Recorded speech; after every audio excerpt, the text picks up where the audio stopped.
I'm Joe Burr, and I graduated in 1968 from high school. I went into the Army in September of '68. My older brother Tony enlisted in early '68. Me being a follower, I followed in his footsteps. I had no idea of, it hadn't even dawned on me that I was going to be going to Vietnam, and I didn't. I never made it to that side of the world. Tony, his training was in language, and he studied Vietnamese language, so he knew from the get-go that he was going to be going to Vietnam as a translator. You go through a battery of tests in basic training to find out what your best aptitude would be. And fortunately, I was not good as a grunt. Mine was toward, I guess, more of a code kind of a thing, and so they thought, well, put him in radio intercept. Led me to Asmara, Ethiopia. In Asmara, there was a place called Cagnu Station, and that was a joint Army-Navy installation, and it all had to do with communication, radio intercept.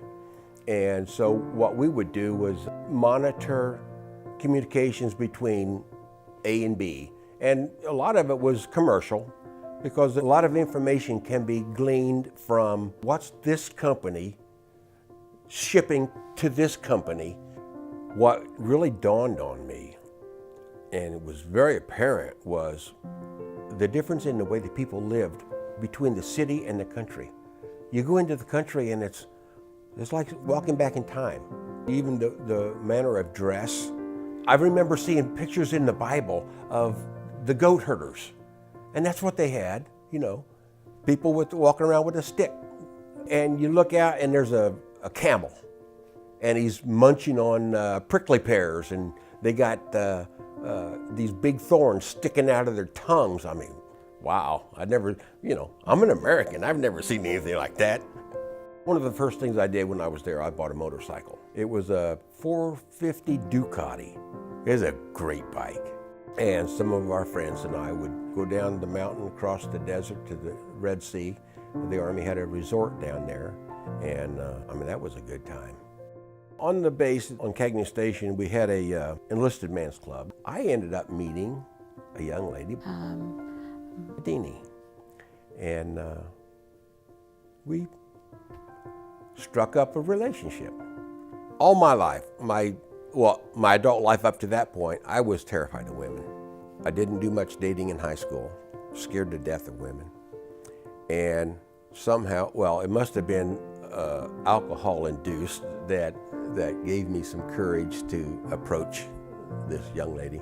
I don't even remember the name that she introduced herself as. As I found out, it was not her name. And I don't know if she was just trying to, blow me off or get rid of me or whatever. I don't know. I made it past that. What we had in common, I can't think of books or movies or poetry. I don't know.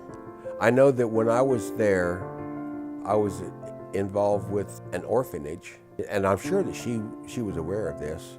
There's a very strong Italian influence in Ethiopia. Her father was Italian, her mother is Ethiopian. She had a daughter at the time who was 8 years old, and I know now that her name was Simonetta. At the time, she was living with her mother. I've never met her father. From what I understand, he had several businesses in Asmara. My intent was that our relationship would end. When I left Ethiopia, BJ wasn't there at the airport when I left, and I could never figure out why. I'm Patrizia Saladini Stark, and I was born in 1971 in Asmara, Ethiopia, to an Italian-Ethiopian lady named Bice Maria Stark, Saladini at the time. And I had an 8-year-old sister, Simonetta. We lived there in Ethiopia for about a year until my mom decided to move to Italy. And then she went into nursing school there in Italy, and in the meantime put Simonetta and I in an orphanage just to be taken care of while she lived at the hospital where she got her training. And she had met an American sailor back in Ethiopia, and they had continued corresponding back and forth. He, at some point, proposed to her, and she accepted, and they got married, so we moved here to the United States. He, treated me very well. I didn't know the wiser. I wasn't the wiser until my sister told me. She told me, that man was not my biological father. And so that made me question to my mom, who is my biological father? And, she didn't want to reveal anything, so she would just say, I don't remember.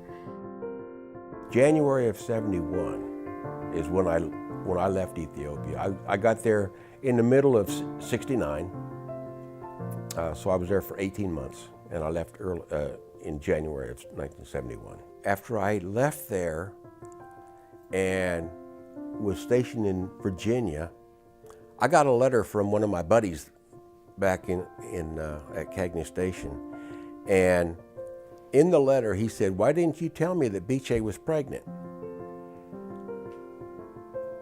I thought he was just trying to mess with me. I didn't even consider the fact that she might have been pregnant. I just knew Bill and knew the kind of guy he was, and thought he was just trying to, get one on me. I didn't understand what had happened. How did this all come about the way that it did? And so, from my sister's recollection, there was a man who held me when I was 2 weeks old for like 15 minutes and then left. And in her mind, this is who is my father. So she would describe this person, this man, that came and held me as a child and then had to leave. And I wanted to know who he was. You get curious, you get interested, and you want to know who you come from. You want to know your history, your background. And that made me question to my mom, who is my biological father? I felt that it was a very sensitive subject for her, so I let it go and always just kept in the back of my mind wondering, who is he? Where is he? What's his name? What does he look like? Is he still alive? Is he in good health? All the questions that you would think. And just kept like that for many years. And every once in a while, as I grew older, I would ask her again, thinking maybe she thinks I'm old enough to know now. So I would ask again, and always got the same response. And so, at some point after I left, Eritrea won its independence from Ethiopia. At the time, it was just a northern province of Ethiopia. And after they won their independence, there was a dictate, I suppose, saying that you either had to be, they would not accept dual citizenship. So you either had to be Italian or Ethiopian. If you chose to stay Italian, you could not work in Ethiopia. Biche decided that she would maintain her Italian citizenship and knew that she couldn't work in Ethiopia, so she took the family to Italy. For years afterwards, I kept wondering, I wonder if that might have been something, In my mind, I thought that he knew about me, and that for whatever the circumstances were, wasn't able to be there. And so the feeling I had was, there's a man out there somewhere who's brokenhearted, that he knows he has a daughter and he can't be with them for whatever reason, and that made me sad. I got an honorable discharge in 1972, March of 1972, and Joyce and I got married in early 1972, and Zach was born in '73, Camille was born in '75. I was in my alcoholism at the time, all the way up through, I got sober in 1986, and it was in '87, Joyce and I got divorced. My sister was in the similar situation where she has a father that she doesn't know who he is. And she would also ask, I want to know my father, who is he? So the two of us were like in a parallel journey trying to find our fathers. And she found a website once, computers came into the picture of Cagnu Station, that people that used to be stationed there would post things and, just kind of reminiscing, oh, I was there at this time and we did this. And so she figured that maybe if my mom's name was mentioned on there, maybe somebody going back and looking for her or something, that we can track like a starting point to find out who this person is. Every once in a while, we would go back, even together or separately, go back to the website, keep looking, read post after post after post, and kind of started feeling like looking for a needle in a haystack. And you kind of get, discouraged. And I got to the point where I came to realize the possibility of maybe never finding out is there. Like, you have to accept that fact. Maybe you'll never know. And that's, a little devastating and sad, but what else can you do? It was in December of '88 that Mary and I got married, and it was in November of 2017 I got a letter. One day my husband bought me an ancestry DNA kit, and he said, maybe there's a chance at least you can find him. And I didn't want to put my hopes up because I've already, like all these years, been through an emotional roller coaster. And I know how it feels to feel, your dreams crushed. So I didn't want to put hopes.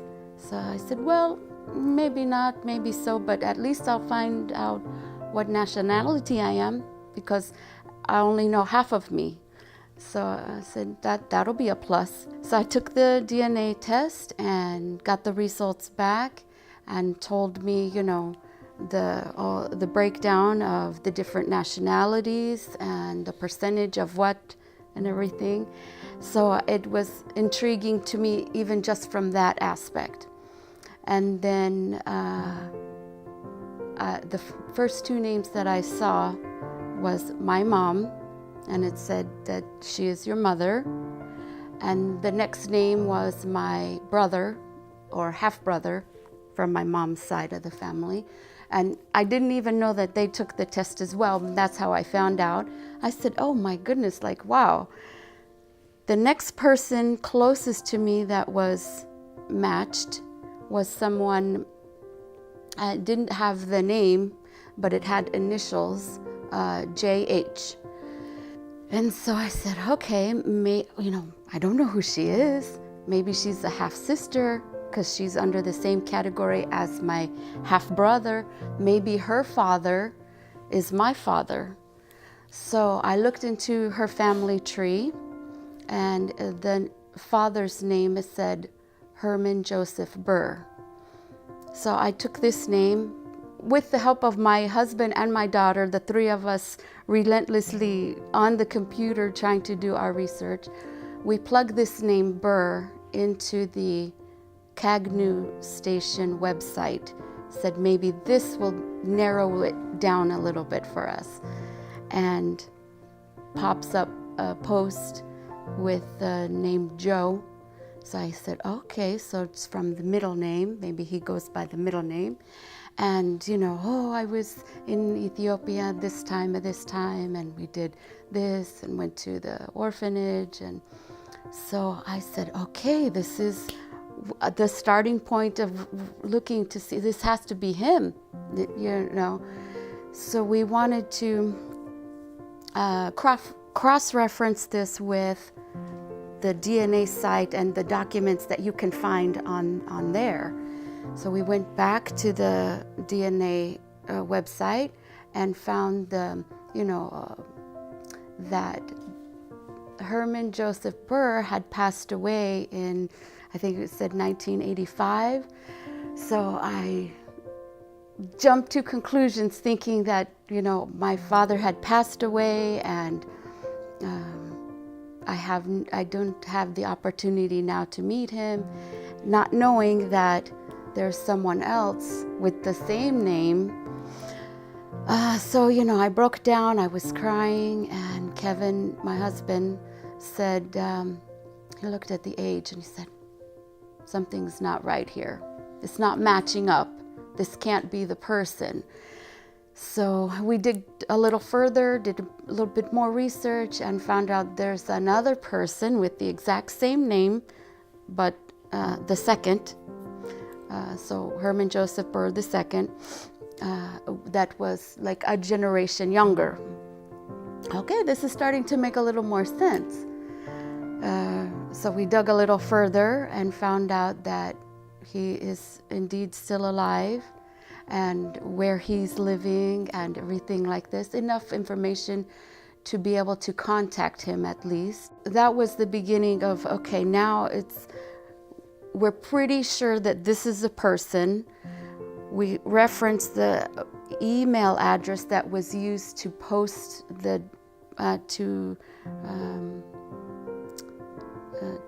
to put the post on the website for the military station with the name that's the younger person. So we said, okay, yes, now it's matching up. Now we know, most likely we have the right person. So, of course, my first instinct is I want to jump on a plane, go to him and give him a big hug and tell him who I am. But, my kids that have a more stable mindset said, hold your horses. Let's think about this. Maybe you might want to just sit down, write a letter, explain, I said, yeah, you're right. So I wrote a letter explaining who I am and, my background and my mother's name. I mentioned my mother's name and explained that, I got matched to your family, and with some research, I, believe that you might be my father, and that if it's a possibility to meet, then, that would be wonderful. And I gave him all of my contact information, phone number, email, any which way you want to contact me is fine with me, and take your time. I know it's a lot to process. Don't think like you have to rush into it, because I had all this time since I was 12 to process this information. It wouldn't be fair for me to just, expect something in return so quickly. So just kind of made him understand that I understand, or I can at least see your position. And I sent it, registered, return receipt requested, certified, restricted, all that, so that I send it off and not wonder, well, if I don't get contacted back, did he not get the letter, or what's the situation? So I wanted to make sure, at least I know, okay, he got the letter and signed for it, and then if never contact again, then I'll be okay with that. At least I know that I know a name, I know, that he knows about me. And if he decide that, that's it, no, he doesn't want contact, then that's okay with me. I respect that. But if, at least give him a chance to decide what, he would like to do. I got this letter, and it was certified, return receipt, everything that needed to be crossed the T's and dots the I's, and so my first reaction was, oh my gosh, there's some legal stuff going on here, and I'm going to be sued. But then I saw the return address, and it said Patrizia Saladini Stark, and I knew that Saladini name because that was B.J. Saladini. And so then I thought, And so I had the letter for probably an hour or so before I even worked up the guts to open it up. But once I did, I just, what's the word? It was, well, I tell you, it was joy, sadness, embarrassment. Yeah, I mean, I went through the whole gamut of emotions, thinking that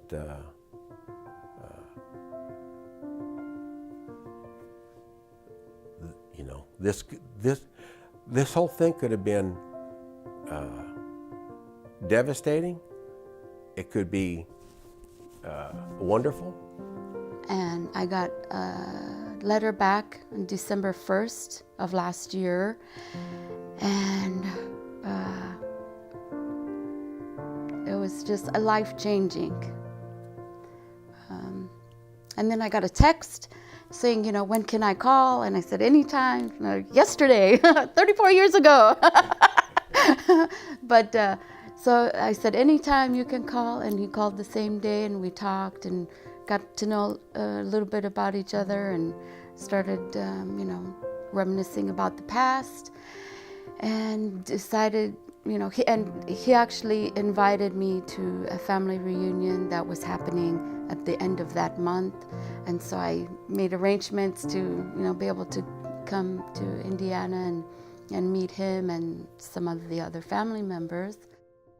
Yeah, and it's hard to contain all of your emotions, and always wondering, you know, what it's going to be like when you first see him. And I remember walking down the hallway there of the airport, and we had already known the spot that we were going to meet, and we arrived, and just I turned the corner, I saw him, and it was just like, wow, oh my goodness, this is the person all these years that I would have been wondering about.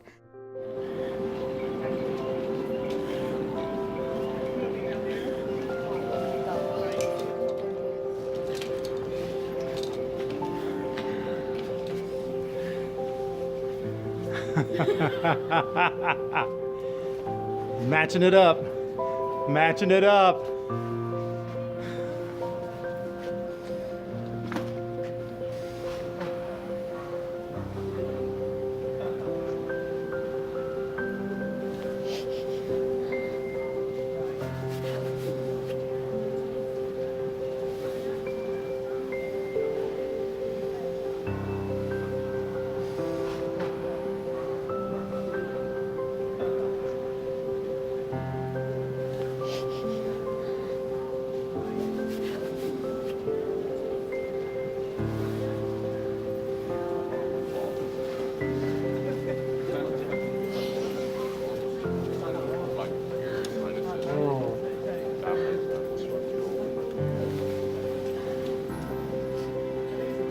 Hi, Z. Oh, wow.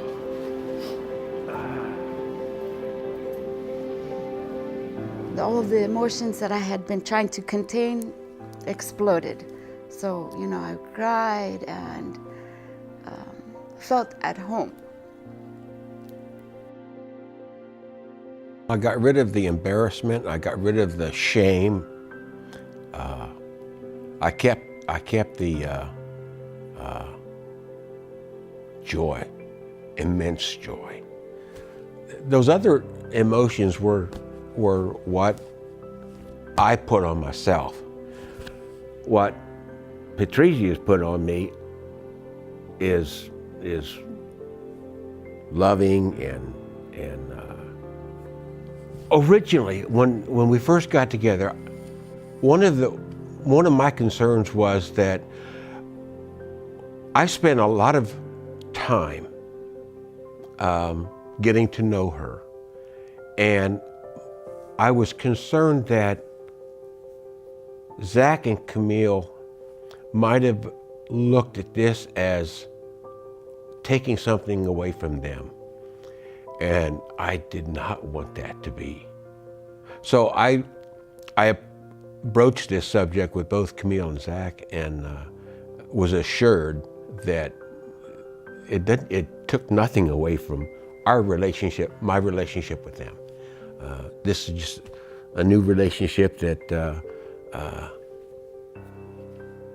I want to and need to foster. And it didn't take away anything from the man who raised me, because I bonded with him and he was my dad.